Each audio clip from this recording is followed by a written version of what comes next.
Hello, my name is Bill.lupton. Thank you for joining me on this watercolour demonstration. What I'm going to paint for you today is a nice bright and colourful lakeland scene. The video is playing at faster than normal speed, but that allows us to go through the demonstration fairly quickly.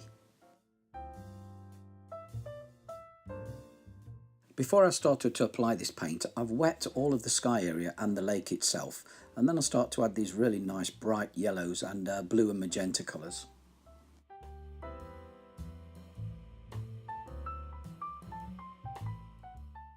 Wow, look at that. I really like how these blues are running down the paper at the moment. I'll try and get some more of that, keep this sky nice and soft.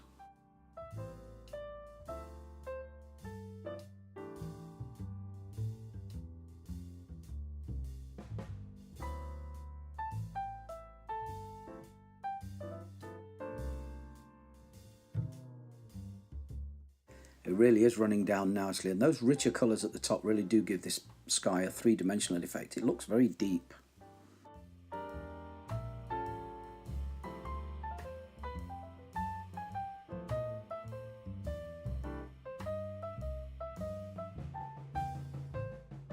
Please don't forget, if you like my style of dramatic painting, then I've got plenty more videos on YouTube. Please have a look, and if you subscribe you'll receive free notification whenever I upload any new ones, and I will be continuing to upload. Okay, now we're moving on to the water. It's the same as the sky in terms of colour, it's just a mirror image.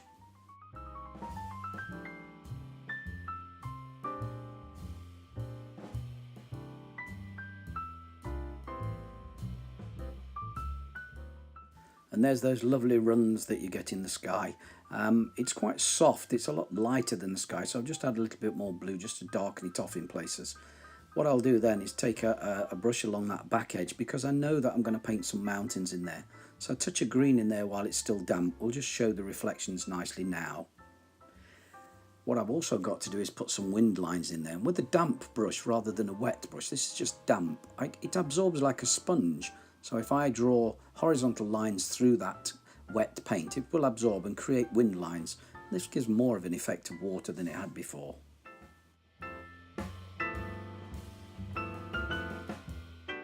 Okay, that's the water finished. I now need to let this painting dry. And now it's dry, I can start to work on those distant mountains.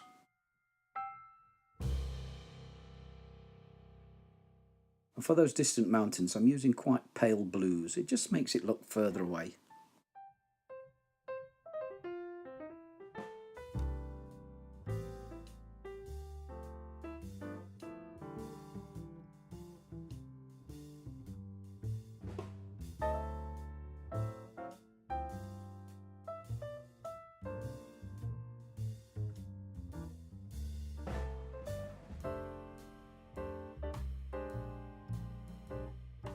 I'm using slightly warmer and stronger colours for this middle distance mountain. I'm also going to use some quite dark on the top just to give it some highlight against the background sky. But as I come down the mountain, it'll get paler and greener towards the water's edge.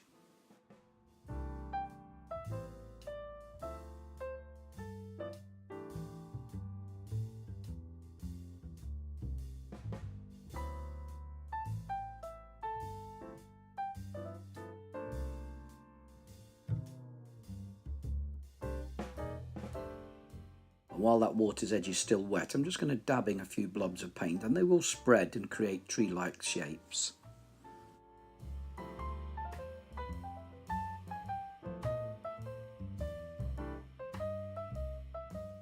And finally onto the foreground. This is very strong colours now with quite large strokes, so a little more detail than the distant.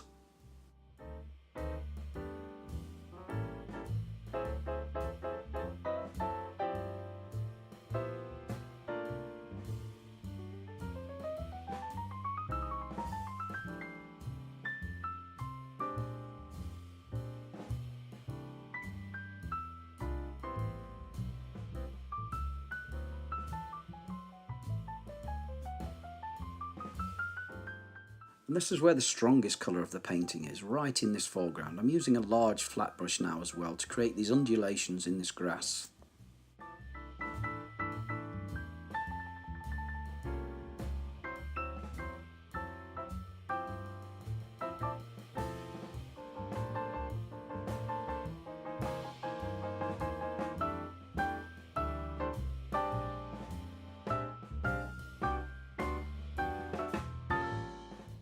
You'll notice that I keep dipping the brush back into the palette, and that's because I want this variety of colour in there, especially that warmth in that central area.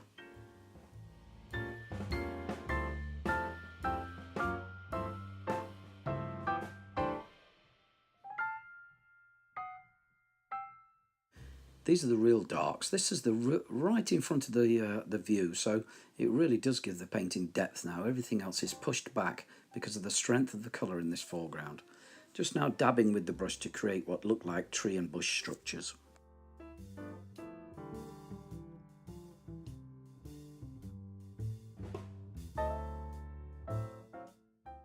Now the field area is almost completely dry. I'm able to pop in a few trees that define the boundaries of individual fields.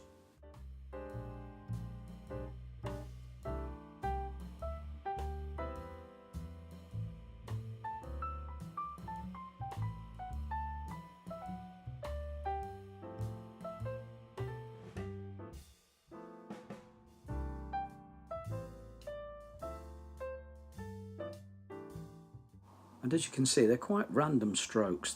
Some are small and some are tall, some are wide and some are narrow, but it does give the impression of a boundary line.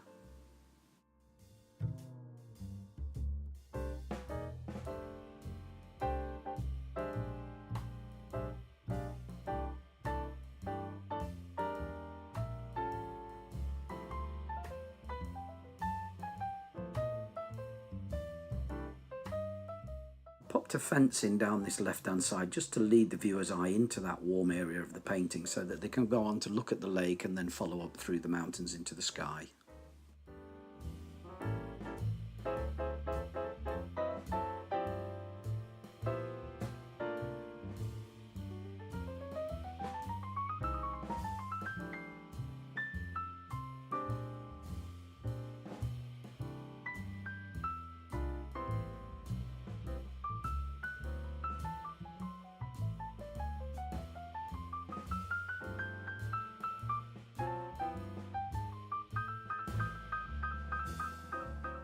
To make this foreground look even closer to us, I decided to use the rigger brush and add some grasses onto that bank on the right hand side.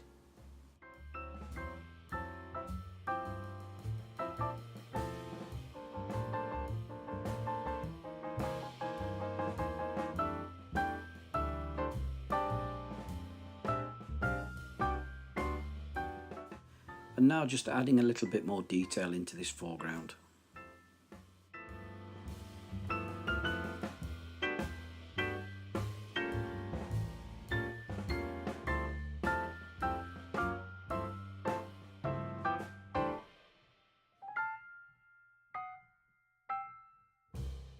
Well, you could argue that the painting is actually finished there, just another tree in there and we're done.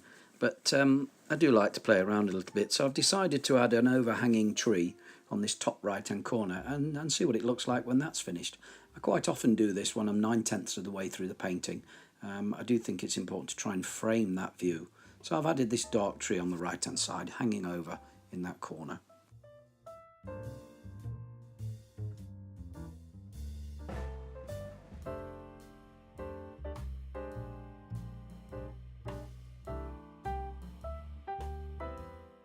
Well, I've put all of the leaves in. I'm just adding the structure of the tree now, making sure it's rooted on this right-hand bank.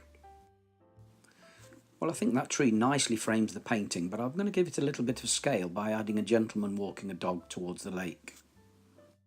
Why not have a go at painting this wonderful scene yourself? I am on Facebook. If you want to find me on there, I'd love to see your paintings posted, and I will give comment. Thanks very much. And that's the finished painting. I must say I quite like the drama in the sky in this one. The colours run together really nicely. Thank you for watching. Don't forget to subscribe. If you do, you'll receive free notification whenever I upload any new videos. Hopefully we'll see you again soon. Bye for now.